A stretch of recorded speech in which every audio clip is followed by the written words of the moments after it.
So let's now move on to section 143 and 144 of the treatise, of the ancient philosophy and of the modern philosophy.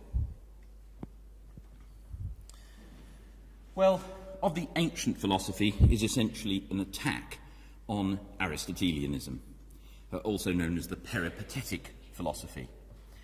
And what Hume does in this section is criticise them, indeed rather ridicule them, for being overly dependent on the fictions of the imagination. They get carried away by imaginative fantasies.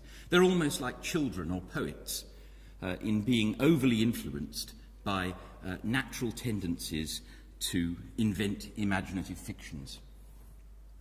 And here he's picking on substances, substantial forms, accidents, and occult qualities. Now, these are things which Hume's audience would also have generally thought to be ridiculous. He's writing for an audience of modern philosophers. He explains the fictions as arising from the imagination in a very natural way, but what we ought to do as philosophers is be more critical about what the imagination naturally leads us to think. So, our most judicious philosophers, and he's clearly referring to Locke here, Locke's chapter of our complex ideas of substances, consider that our ideas of bodies are nothing but collections formed by the mind of the ideas of the several distinct sensible qualities of which objects are composed. So Locke had said that our ideas of particular substances are made up of the collections of ideas that we have about their properties. So when we think of gold, for example, we think of a combination of qualities, including the colour, the texture, the mass, the weight, and so on. Now, Locke actually, in entitling his chapter of our complex ideas of substances, he is himself attacking the Aristotelians, who had thought that we have a simple idea of substances. And Hume is essentially here agreeing with Locke, but he's giving an account of how that false idea of simple substances comes about. The smooth and uninterrupted progress of the thought readily deceives the mind and makes us ascribe an identity to the changeable succession. So we've seen this from 142. We see objects gradually changing. Our imagination overlooks the changes, and because we naturally think of something as undergoing coherent, gradual changes, we're seduced into thinking of it as a simple, continuing thing. Now, okay, so we see an object over time changing in small ways, but generally appearing much the same, and we think of it as one and the same thing. That actually implies, Hume thinks, that it would have to be completely unchanging. To preserve identity, it must be literally the same over time. Now, obviously, when we think more carefully, we realise that things are actually undergoing changes. So we have a kind of inconsistency in our thinking. We tend to think of the thing as identical over time and hence absolutely the same over time, but we realise that externally it's changing. So we reconcile that contradiction by imagining some substance underneath the sensible qualities which remains the same. So again, this is very much the sort of thing that he's been explaining in 142. So notice that Hume's discussion in 142, where he's talking about how we come to have the idea of body, is applicable both to the ancient philosophers and the modern philosophers. Both the ancients whom he's discussing now have one particular idea of substance. We'll see that in the next section of the modern philosophy, he criticises the modern philosophers such as Locke with their distinction between primary and secondary qualities. But both of them are subject to the kind of thing, the kind of illusions of the imagination that have been outlined in 142. Okay, so the ancient philosophers are ascribing the identity of things to a single simple substance underlying the object's qualities, a principle of union or cohesion amongst those qualities. But if the substance is simple, if the underlying substance is simple, how comes it that different instances of these material things have different qualities? For example, different colours, different shape, etc. Well, the Aristotelians have to invent something called substantial form, which they bring in to explain that. And then the qualities which are not essential to the object are ascribed as accidental qualities. So you get to the notion of accidents. And Hume wants to say that all of these notions are meaningless. People don't know what they're talking about. These philosophers suppose a substance supporting, which they do not understand, and an accident supported, of which they have as imperfect an idea. The whole system, therefore, is entirely incomprehensible. So he's extremely critical of the ancient philosophy. Now he goes on to attack the notions of faculty and occult quality. And here he is referring back implicitly to his discussion of causation.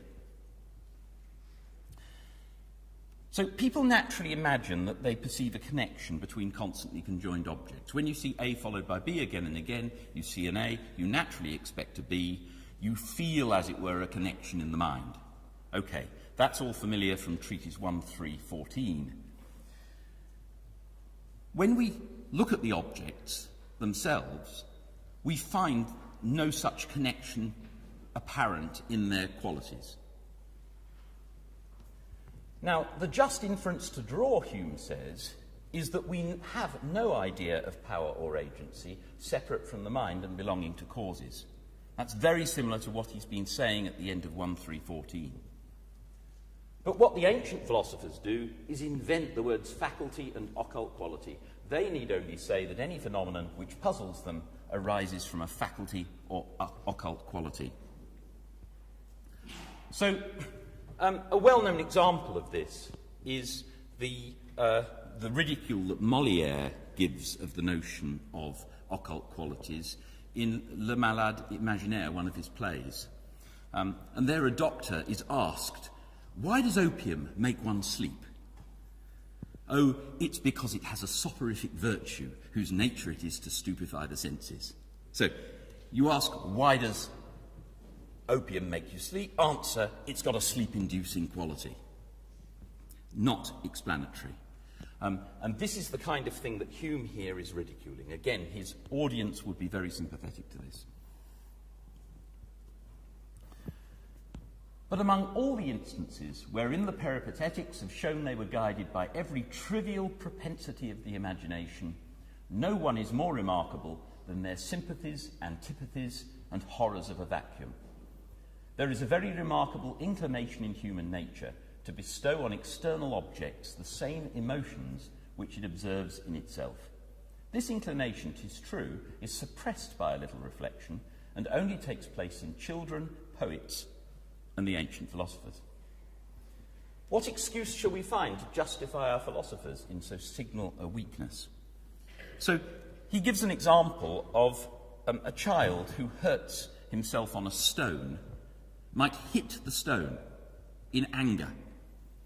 So the child is attributing intentions to the stone, as though the stone has been naughty for hurting it. Now, when we grow up, we get past all that sort of thing. But he's saying essentially that the ancient philosophers, when they talk about sympathies, antipathies, horrors of a vacuum, they're doing exactly the same thing. And here he's referring to the basis of Aristotelian science. Aristotelian science attributes the tendency of stones to fall to a sort of desire, a striving to reach the centre of the universe. And Hume is saying, actually, this is just like the child who hits the stone. Now, notice the important phrase there. They're guided by every trivial propensity of the imagination. So he's attacking the ancient philosophers but for being carried away by these illusions of the imagination. We'll see that this plays an important role in what's to come. Because he might seem to be inconsistent here. Think back to the discussion of induction. Hume asked whether induction is founded on reason, and he came to the conclusion that it isn't, that the foundation of induction is the imagination. It's the custom, our tendency after we've seen A followed by B repeatedly, when we see an A, to extrapolate and expect a B. And that's not dependent on reason, it's dependent on the imagination. So how is it fair of Hume to criticise the ancient philosophers for basing their philosophy on the principles of the imagination? He's doing exactly the same, isn't he? Well, there's a famous passage in which he addresses this. He distinguishes between two sorts of imaginative principles, some of them respectable, some not. So I'm going to read out this whole passage. It's a particularly notable one, and it's often been thought to give a sort of key to Hume's answer to scepticism. We'll see that in the treatise the answer doesn't quite work, but arguably it is retained in his later work, and there perhaps does. In order to justify myself, to explain how my philosophy is not subject to the objection that I've just given against the ancient philosophers, I must distinguish in the imagination betwixt the principles which are permanent, irresistible, and universal, such as the customary transition from causes to effects and from effects to causes, and the principles which are changeable, weak, and irregular, such as those I have just now taken notice of, that is, the principles that influence the ancient philosophers. The former, that's the ones that are permanent, irresistible, and universal, are the foundation of all our thoughts and actions, so that upon their removal human nature must immediately perish and go to ruin. The latter are neither unavoidable to mankind, nor necessary, or so much as useful in the conduct of life, but on the contrary are observed only to take place in weak minds, and being opposite to the other principles of conduct and reasoning, may easily be subverted by a due contrast and opposition. For this reason, the former are received by philosophy, and the latter rejected. So he's saying that amongst the principles of the imagination, that there are some that are respectable, that we couldn't live without, that are therefore universal, everybody has them, like induction. So that's okay. We as philosophers accept those and base our theorizing on those. But there are other ones that are changeable, weak, and irregular, the kind of thing that makes you assign purposes to a stone. Those sorts of principles are to be rejected. Now, there's an interesting footnote in earlier in Book 1, Part 3 of the treatise, a footnote that Hume actually took the trouble to have inserted into the treatise while it was in press. So he had the footnote put on what's called a cancel sheet to replace the original page. And he cut out some of the previous text in order to make room for it. So he obviously thought it was quite important. And this is essentially addressing exactly the same point. He's distinguishing between two different senses of the imagination. In one sense, the imagination is the faculty that controls the vivacity of our ideas, to which all the associative principles and so on belong, including custom. In the other sense, the imagination only concerns those whimsies and prejudices which are rejected under the opprobrious character of being the offspring of the imagination. So when we criticize people for being carried away by the imagination, we mean it in this other sense, the sense in which imaginative principles are whimsies and prejudices. So distinguish between those two senses, and Hume is quite happy to acknowledge that his philosophy is founded on the imagination in the former sense, the broader one, but he obviously is criticising the ancient philosophers for founding their philosophy on the whimsies and prejudices sense of the imagination. Okay, let's now move on to Of the Modern Philosophy. That's Treatise 144. The modern philosophy, typified by Locke, claims to be based much more solidly than the ancient philosophy, not on whimsies and prejudices, but on the solid, permanent and consistent principles of the imagination. Now Hume's going to argue that actually it isn't nearly as solid as it might appear. So a key pillar of the modern philosophy is the distinction between primary and secondary qualities. Secondary qualities are supposed to exist only in the mind. Primary qualities are attributed to objects themselves. Hume suggests that the only satisfactory argument for drawing that distinction is to do with variations, how things look differently in different contexts.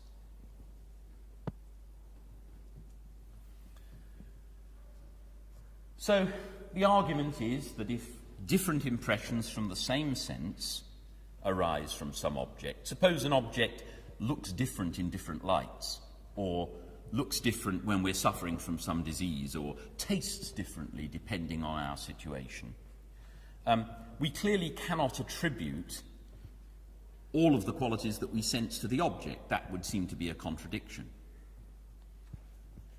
But on the other hand, our sensory impressions are of the same kind. I mean, to take an example that Locke gives, suppose one of my hands has been in cold water and one of them in hot water, and I put my hands into a bowl of warm water and it feels warm to one and cold to the other. It can't be both it can't be both hot and cold. But on the other hand, my impression of hot and my impression of cold, those feelings are of the same kind. So if they can't both belong to the object, it seems that neither can. Again, if something looks different colours from different perspectives or in different lights, it can't have both colours because they contradict each other. But since both impressions are of the same kind, the natural conclusion seems to be that it doesn't have either of them. Now, notice that this is an argument using a causal principle. From like effects, we presume like causes. And that's quite important. We'll see that he refers back to it later. So that's the argument that he sees as providing the basis for the primary-secondary quality distinction. If you know Locke, I think you would rather doubt that that's the main argument that Locke is depending on. But at any rate, Hume, following Berkeley, sees the argument, as it were, from illusion or from mistaken perceptions as an important reason for it. And he follows on with a very Berkeleyan objection. Remember, Berkeley objected to Locke that you couldn't form an idea of a primary quality abstracted from the secondary quality. Because whenever we see a shape, we see a coloured shape, you can't actually form an idea, according to Berkeley and Hume, of a shape that isn't coloured. And Hume's argument is essentially here a refinement of that. He's going to argue that if all the secondary qualities exist only in the mind, not in objects, you can't actually form an idea of a solid extended object independent of the mind. The problem is that to form an idea of an extended body, my idea of extension has to have some content. I have to have some idea of what it is that's extended. Now, I can get ideas of extension from sight or touch, and ultimately from atomic ideas of colour. Remember the minima from Book 1, Part 2. Or simple solid ideas, which I get from touch. But the problem is, colour is excluded from any real existence. In other words, the modern philosophers say that colour is a secondary quality. It's in the mind, not in objects. So that won't give you an idea of an external object. And our idea of solidity is parasitic on our idea of an object. The idea of solidity is that of two objects which cannot penetrate each other. So unless you've got something to provide content to the notion of an object, you cannot form the idea of one object which can't penetrate another one. You've got to have some independent content to that idea, and you can't get it from the notion of solidity. Our modern philosophy, therefore, leaves us no just nor satisfactory idea of matter. So Hume elaborates on this argument at some length, and it's an interesting passage to read. I recommend that you do. The conclusion is that there is a direct and total opposition betwixt our reason and our senses, or more properly, betwixt those conclusions we form from cause and effect and those that persuade us of the continued and independent existence of body. So remember, he's had the causal argument from which we conclude that secondary qualities don't exist outside the mind, and now he's followed that up with an argument that says without appeal to secondary qualities, we cannot actually form any coherent idea of an extended body. So the conclusion of 144 of the treatise seems profoundly sceptical. Hume has shown, apparently, that there is a conflict between two pretty basic parts of our mental capacities. That is, our causal reasoning, without which we can't form any conclusions beyond memory and senses, and our belief in an external world. Right.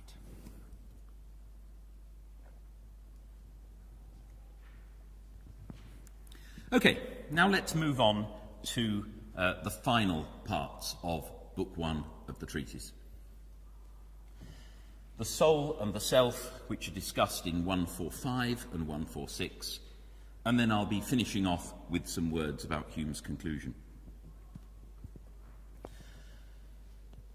So, after 144, Hume says, right, we're going to leave behind the external world and turn to the internal world. We found all these contradictions in our thoughts about external objects. From 142, all those problems about identity, and now 144, we find this conflict between causal reasoning and belief in body. Now let's go on to the world of the mind, the intellectual world. And Hume says here we won't find any contradictions like that. As we'll see, that complacent view does not last. So I'm going to just sketch, first of all, what goes on in 145 of the immateriality of the soul. It's a section that is widely ignored, actually, in books on Hume, which I think is a great shame. It's actually quite a rich section, and it's got some parts in it that are very important. What I'm going to do now is just give you a very quick guide through what is discussed. So at the beginning, Hume attacks the notion of mental substance. Of course, he's already attacked the notion of physical substance, and the attack is in very much the same spirit.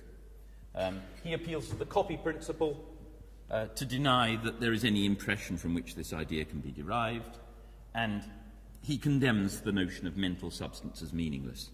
So the question as to whether our souls, as it were, consist of mental substance is shown to be a meaningless question. We don't even understand the terms in which it's posed. Then, from 145.7 to 16, Hume embarks on a discussion of the location of perceptions and whether perceptions are extended.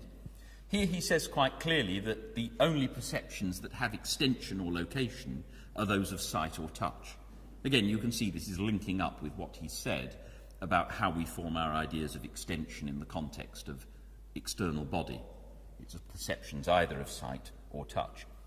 So other perceptions, like smell, for example, has no physical location. When we experience a smell, that is not physically located, not spatially located. Now, nevertheless, suppose I smell a fig. I naturally attribute the smell and the taste, when I taste it, to the physical object itself. That's an illusion. It's a mistake. We naturally do it because we're so used to associating the physical fig with the taste and the smell. They come together so often that we naturally attribute the taste and smell as though they were spatially located. Now, Hume actually refers forward to this passage from the discussion of causation. 1.3.14.25. You'll see there's a note there, footnote 32, when he says that this illusion is similar to the illusion whereby we spread our minds on external objects when we attribute causation, causal powers, to external objects. So that's a passage which sort of backs up the interpretation of Hume on causation as saying that we're making a mistake when we view causal powers as directly attributed to external objects, or attributable.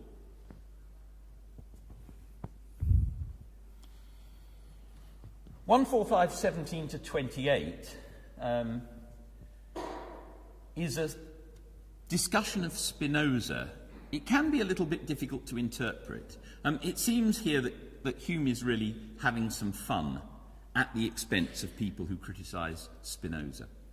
So Spinoza is widely considered at the time to be an atheist. He has the hideous hypothesis that the entire world consists of one simple substance, God or nature. But clearly it's not a conventional idea of God, hence he is viewed with nearly as much repugnance as Hobbes. And what Hume does is ingeniously turn the objections against Spinoza against the idea of a simple soul. So, theologians believe that we have a simple, uncompounded soul, that the soul is essentially simple. And we have all these ideas, but those ideas are supposed to be modifications somehow of this simple soul. Spinoza believes that the world all consists of one simple substance, and that the objects in the world are modifications of this one simple substance. So any objections to the latter apply also to the former. So it's quite an interesting discussion, not particularly essential, I think, for understanding Hume's philosophy. As I say, he's more having fun at the expense of certain theologians, in fact, the conventional orthodoxy at the time. The most important part of this section comes later, and here he's defending materialism. So, having defended Spinoza, he now goes on to defend Hobbes. You can see that this is a section not calculated to appeal to orthodox Christians. So here he considers the standard argument which many, many philosophers had brought against Hobbes. Hobbes claimed that everything that exists is material, hence materialist. And the standard objection was that matter cannot possibly think. Since you can't have thinking matter, that proves that there must be something more than the material world. In particular, we must have immaterial souls, etc. Locke had used a somewhat similar argument to prove the existence of God. He said, by sort of cosmological reasoning, there must be a first cause, but the first cause can't be material because matter by itself could not cause thought. And the argument's based on the general view that there's so much difference between thought and matter in motion that there's no way the former could arise from the latter. Well, it seems quite a tempting argument, and yet nothing in the world is more easy than to refute it. We need only to reflect on what has been proved at large, that to consider the matter a priori, anything may produce anything, and that we shall never discover a reason why any object may or may not be the cause of any other, however great or however little the resemblance may be between them. So it's a direct appeal to Hume's analysis of causation. He said, causation is a matter of constant conjunction. That's it. You don't need resemblance between cause and effect. And it's an empirical question, what is constantly conjoined with what?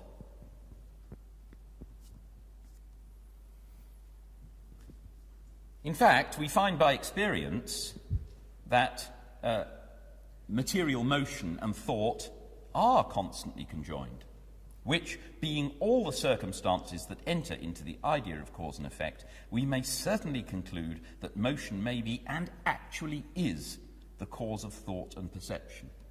Again, a direct appeal to his analysis of causation in terms of constant conjunction. As the constant conjunction of objects constitutes the very essence of cause and effect, matter and motion may often be regarded as the causes of thought, as far as we have any notion of that relation.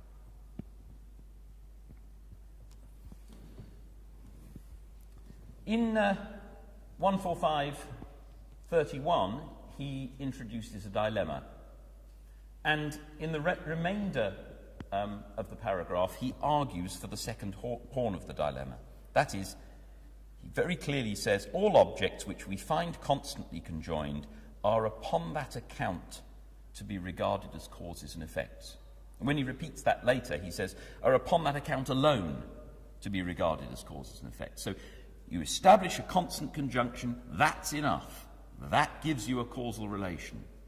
That suffices to ascribe causation between them. So these end paragraphs in 145 are, I think, very significant. They, together with the discussions of liberty and necessity, are where Hume actually applies the definitions of causation that he's given in 1.3.14. And in both cases, they're in aid of a similar sort of enterprise. What he's trying to do is vindicate the application of causal reasoning, causal scientific inductive reasoning, to the mental world. And here what he's saying is there is no conflict between having causal relations between physical things and mental things. That's fine. It's just a matter of constant conjunction. In Of Liberty and Necessity, which we've seen before, he's using the same analysis of causation to say that necessity applies just as much to the operations of the mind as it does to the operations of body. We can have a deterministic science of mind just like we can have a deterministic science of body. So 1.3.14 of the treatise, the famous discussion of the idea of necessary connection, this is where it has the payoff for Hume in supporting materialism, supporting determinism, bringing empirical science, the experimental method of reasoning, into moral subjects, into the science of the mind. And that is the subtitle of the treatise, an attempt to introduce the experimental method of reasoning into moral subjects. So this is quite a key part of Hume's philosophy. But one final thing about 1.4.5, there's an interesting mistake at the end of it. The final paragraph starts off by emphasizing Hume's main point. But then if you look at the last two sentences, you'll see that he starts referring to the immortality of the soul. He hasn't said anything about the immortality of the soul. He's been talking about the immateriality of the soul. And suddenly he seems to be referring to arguments which aren't there in the text. What's going on? Well, we have the essay of the immortality of the soul, which Hume nearly published in 1755, but then suppressed. And it ended up being published only after his death. He'd left it for posthumous publication. It was too dangerous. It's an excellent little essay, lovely epitome of Hume's philosophy, applied to the question of the immortality of the soul. Well, in a letter to Henry Hume, who later became Lord Keynes, in 1737, Hume said, "I am at present castrating my work, that is, cutting off its noble parts, in order that it shouldn't give offence," because he wanted to give the treatise to Joseph Butler, Bishop Joseph Butler, and others, in the hope of getting, as it were, a good report. So he cut out various religious discussions, probably of something a predecessor of miracles, which later turned up in the Inquiry, section 10. And it seems almost certain that Hume had, at some point in the treatise, in the manuscript, his discussion of immortality, or something like it, was there. Okay, let's now move on to the penultimate section of Book 1 of the treatise, famous section of personal identity. So, first of all, Hume wields the copy principle to deny that we have any idea of the self which is anything like the sort of standard notion. The self is supposed to have perfect identity and simplicity. Well, when we look inside ourselves, look at the impressions that we get, we don't find any impression that corresponds to that kind of idea. So there's no way that we can have a legitimate idea of the self of that kind. When I look inside myself, I always stumble on some particular perception or other of heat or cold, light or shade, love or hatred, pain or pleasure. I never can catch myself at any time without a perception, and never can observe anything but the perception. So this drives us to Hume's famous bundle theory of the self, or at least the bundle theory of our idea of the self. Now, think back to what Hume said about the idea of substance. He criticised those who think we have some simple idea of substance, the ancient philosophers, for example. But at the same point, he praised Locke for saying that we have complex ideas of substances, that our ideas of substance is, as it were, an amalgam of all the various qualities that we attribute to it. And he seems to be saying something similar here about the idea of the self. The legitimate idea of the self is not simple and uniform. It's the idea of a bundle or collection of different perceptions which succeed each other with an inconceivable rapidity and are in a perpetual flux and movement. So that's the bundle theory for which Hume is very famous.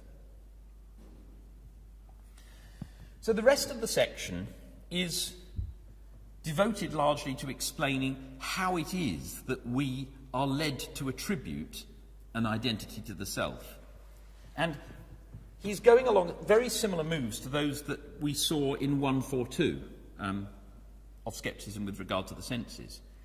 Just as when we look at external objects and we find that they exhibit constancy and coherence, we are seduced by that into thinking of them as persisting identical things, even though strictly something can't be identical over time unless it's completely unchanging. Our imagination seduces us into making that mistake. And now he's going to say that our idea of the self likewise arises from a similar cause. So he's going to explain our propension to ascribe an identity to these successive perceptions and to suppose ourselves possessed of an invariable and uninterrupted existence. Think about when we attribute identity to plants and animals. Plants change over time, but they change slowly. So we naturally mistake the gradual change for a continuing identity. Again, I don't think that Hume's discussion of identity, frankly, is his strongest philosophical card. He does, as I've mentioned before, tend to just assume that identity over time can only make sense if you have unchangeability. And that seems to me, at any rate, to be something of a confusion between numerical identity and similarity. In his later works, Hume does not discuss the notion of identity. This kind of thing disappears. So I personally am inclined to think that his view about identity is not, as it were, part of his long-term settled view. Anyway, here he's going to say very similar things about personal identity to what he says about external objects. As I say, we see gradual change. kind of constancy and coherence, and that naturally leads us to think that there's something identical there. We realise that that's absurd when we actually have noticed that it's changed, the thing has changed a lot over time. We look at a plant in one season and then another season, and oh no, it's actually very different. So we feign some new and unintelligible principle that binds the things together. And when we do that kind of thing in the case of personal identity, that's how we run into the notion of a soul and self and substance. So again, we've got that notion of substance. The notion of substance, Hume is suggesting, at least when it's thought of as something simple and continuing, arises from this kind of imaginative mistake. So, to prove this hypothesis of how we come to ascribe personal identity, Hume sets out to show that the objects which are variable or interrupted, and yet are supposed to continue the same, are such only as consist of a succession of parts connected together by resemblance, contiguity, or causation. In other words, by the associative principles of the mind. Remember, resemblance, contiguity, causation, Hume has identified way back in Book 1, Part 1, as the three principles of association of ideas. And he goes on to illustrate this. He talks about the circumstances in which we most naturally attribute identity to things, when changes are gradual, when they are proportionately small, at least at a time, and when things serve to some common end or purpose. He gives an example here. Suppose there's a church built somewhere, an old church, and it falls down or it's knocked down and then replaced by another church. Because they are serving the same purpose, as providing a church for a particular town or village, we naturally talk of them as the same church, even though they clearly aren't.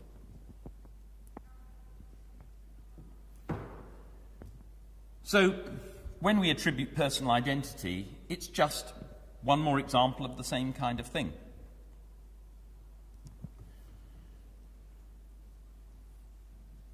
Obviously, all this is saying that the attribution of personal identity that we make is standardly mistaken. If we think of personal identity as involving any more than that bundle, we're actually making a mistake. But to justify the claim that it is a mistake, Hume again emphasises, look inside yourself. You won't actually see any real connection between those perceptions. So our notions of personal identity proceed entirely from the smooth and uninterrupted progress of the thought along a train of connected ideas. Now, this might seem puzzling. You might think, well, look, if there's a train of connected ideas, what is it that's being seduced into this illusion? Doesn't there have to be an identical person who is suffering, as it were, this seduction? In order to be confused into attributing identity, doesn't there have to be an I that is being confused? And you can see that this sort of thing leads to real big questions about what's going on in Hume's account of personal identity.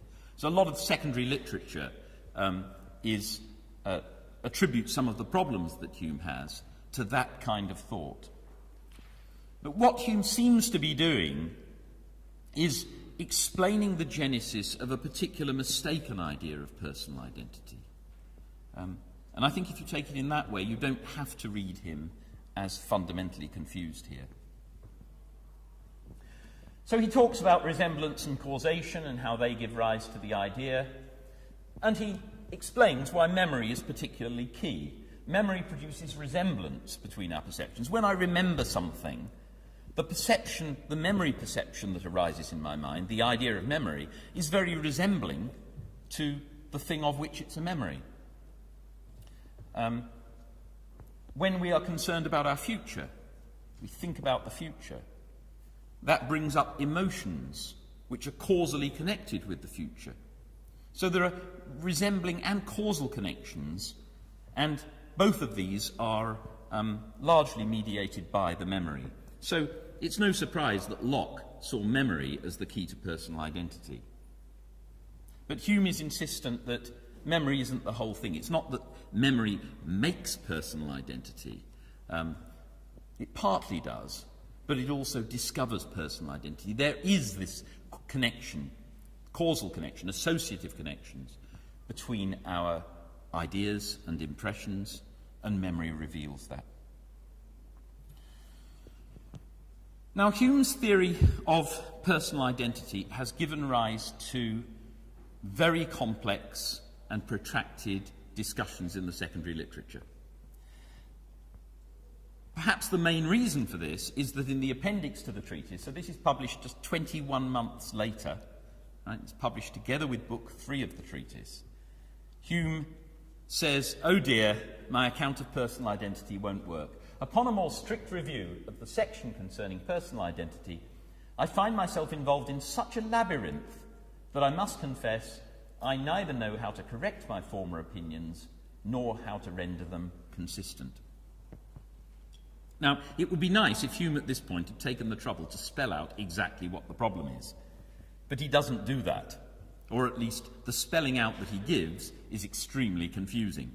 So it's become something of an industry amongst Hume scholars to speculate on what is going on. You get probably as many different accounts of this as there are commentators. In short, there are two principles which I cannot render consistent, nor is it in my power to renounce either of them, viz., that all our distinct perceptions are distinct existences, and that the mind never perceives any real connection among distinct existences. No contradiction between those two. So why is he saying that he has such a difficulty in rendering them consistent? Well, I don't propose to go into that, but be aware, if you read Hume on personal identity, a lot of the intricacies of those discussions are driven by trying to make sense of what Hume says here and fitting it in with what is actually in the section of personal identity.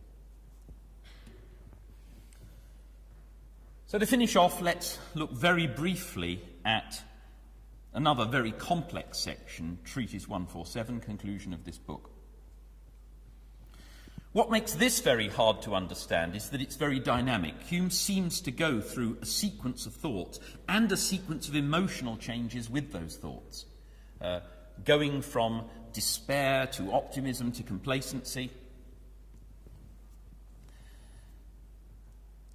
Most of our mental processes have been shown to be dependent on the imagination. But the imagination seems rather inconstant, something that we don't want to rely on. And in fact, Treatise 144 has found a manifest contradiction between two aspects of our imaginative thought, one of them to do with causal reasoning and one of them to do with our belief in the continued existence of matter. We've got that contradiction from the section of the modern philosophy. We've also got confusion about the notion of causation, as revealed at 1.3.14. So Hume is referring back, quite explicitly, usually with footnotes, to these various sections. That leads us into a dangerous dilemma. If we assent to every trivial suggestion of the fancy, the imagination, if we follow all the different imaginative principles, we'll be led into contradiction. Moreover, it will also give us ridiculous views, like those of the ancient philosophers. So we don't want to follow all the different principles of the imagination. How are we going to choose which to follow? Well, the natural thing to do is to say, let's just adhere to the general and more established principles of the imagination, the ones that in that famous passage at the beginning of 144 he had used to distinguish his reliance on the imagination from that of the ancient philosophers. Right? The ancient philosophers allow themselves to be pulled around by all these trivial suggestions of the imagination, whereas Hume himself only relies on the general and more established, the causal reasoning, or at least that's what it seems at that point.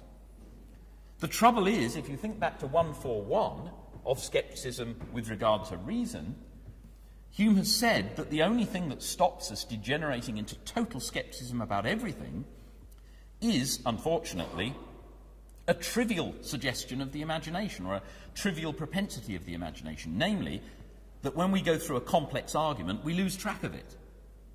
That's pretty trivial, or it looks that way. So Hume's left at the end of Book 1 of the treatise with a real problem. It seemed like we had a way of resolving it, of going for the general and more established principles of the imagination, going with causal reasoning, with induction and so forth, and putting aside the things that lead towards the fictions of the ancient philosophers. But 141 casts very serious doubt on that.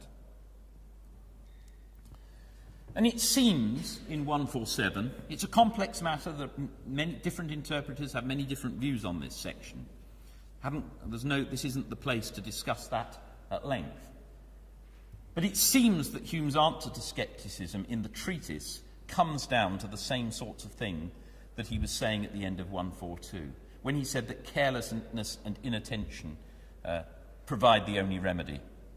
Again, a famous passage: I dine, I play a game of backgammon, I converse, and am merry with my friends, and afterwards these speculations appear so cold and strained and ridiculous that I cannot find it in my heart to enter them any farther. It looks in the treatise as though Hume thinks there is no satisfactory philosophical answer to all these sceptical problems.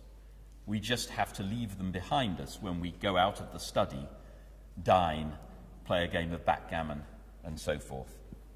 I think Hume gets much closer to a satisfactory answer in the inquiry. If you look at section 12 of the inquiry particularly, that is Hume's mature discussion of scepticism, and there he comes to a much more satisfactory view. He's left behind the problems about identity.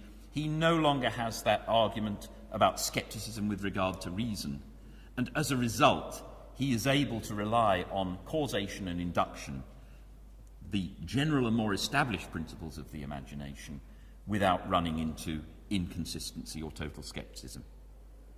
Okay, thank you.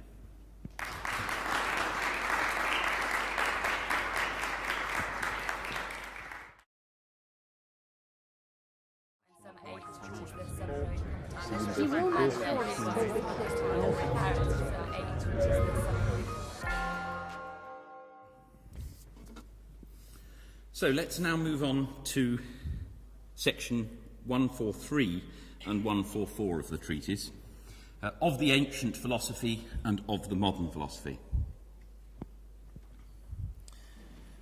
Well, of the ancient philosophy is essentially an attack on Aristotelianism, also known as the peripatetic philosophy. And what Hume does in this section is criticise them, indeed rather ridicule them, for being overly dependent on the fictions of the imagination. They get carried away by imaginative fantasies. They're almost like children or poets in being overly influenced by natural tendencies to invent imaginative fictions. And here he's picking on substances, substantial forms, accidents, and occult qualities. Now, these are things which Hume's audience would also have generally thought to be ridiculous. He's writing for an audience. And Hume is essentially here agreeing with Locke, but he's giving an account of how that false idea of simple substances comes about. The smooth and uninterrupted progress of the thought readily deceives the mind and makes us ascribe an identity to the changeable succession. So we've seen this from 142. We see objects gradually changing. Our imagination overlooks the changes, and because we naturally think of something as undergoing coherent, gradual changes, we're seduced into thinking of it as a simple, continuing thing. Now, okay, so we see an object over time changing in small ways, but generally appearing much the same, and we think of it as one and the same thing. That actually implies, Hume thinks, that it would have to be completely unchanging. To preserve identity, it must be literally the same over time. Now, obviously, when we think more carefully, we realise that things are actually undergoing changes. So we have a kind of inconsistency in our thinking. We tend to think of the thing as identical over time and hence absolutely the same over time, but we realise that externally it's changing. So we reconcile that contradiction by imagining some substance underneath the sensible qualities which remains the same. So again, this is very much the sort of thing that he's been explaining in 142. So notice that Hume's discussion in 142, where he's talking about how we come to have the idea of body, is applicable both to the ancient philosophers and the modern philosophers. Both the ancients whom he's discussing now have one particular idea of substance. We'll see that in the next section of the modern philosophy, he criticises the modern philosophers such as Locke with their distinction between primary and secondary qualities. But both of them are subject to the kind of thing, the kind of illusions of the imagination that have been outlined in 142. Okay, so the ancient philosophers are ascribing the identity of things to a single simple substance underlying the object's qualities, a principle of union or cohesion amongst those qualities. But if the substance is simple, if the underlying substance is simple, how comes it that different instances of these material things have different qualities? For example, different colours, different shape, etc. Well, the Aristotelians have to invent something called substantial form, which they bring in to explain that. And then the qualities which are not essential to the object are ascribed as accidental qualities. So you get to the notion of accidents. And Hume wants to say that all of these notions are meaningless.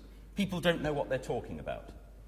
These philosophers suppose a substance supporting, which they do not understand, and an accident supported, of which they have as imperfect an idea. The whole system, therefore, is entirely incomprehensible. So he's extremely critical of the ancient philosophy. Now he goes on to attack the notions of modern philosophers. He explains the fictions as arising from the imagination in a very natural way, but what we ought to do as philosophers is be more critical about what the imagination naturally leads us to think. So our most judicious philosophers, and he's clearly referring to Locke here, Locke's chapter of our complex ideas of substances, consider that our ideas of bodies are nothing but collections formed by the mind of the ideas of the several distinct sensible qualities of which objects are composed. So Locke had said that our ideas of particular substances are made up of the collections of ideas that we have about their properties. So when we think of gold, for example, we think of a combination of qualities, including the colour, the texture, the mass, the weight, and so on. Now, Locke actually, in entitling his chapter of our complex ideas of substances, he is himself attacking the Aristotelians, who had thought that we have a simple idea of substances.